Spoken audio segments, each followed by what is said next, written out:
مرنے کے بعد میرا لاشا بھی کہے گا، سارے کو ہو سکتا ہے نصیب ہی ہو جائے، میرا لاشا بھی کہے گا صحیح مسلم کی حدیث پاک امام بخاری بھی اس کی روایت کرتے گئے، میرے کریم لجپالا علیہ السلام کے پیارے صحابی حضرت ابو ذر رضی اللہ عنہ آپ فرماتے قال اتیت النبی صلی اللہ علیہ وسلم، آپ فرماتے میں حضور کی برگاہ میں حاضر ہو گیا، ثوب ابیض وهو نائم،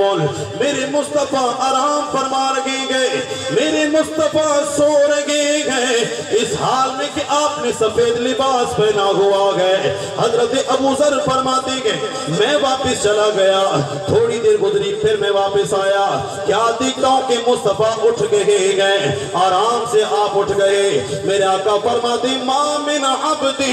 قال لا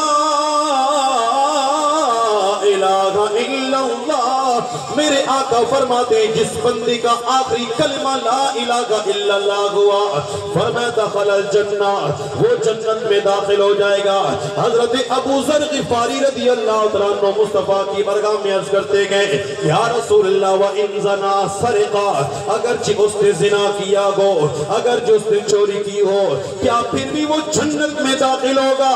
میرے آقا فرماتے گئے اگرچہ اس نے زنا کیا ہو،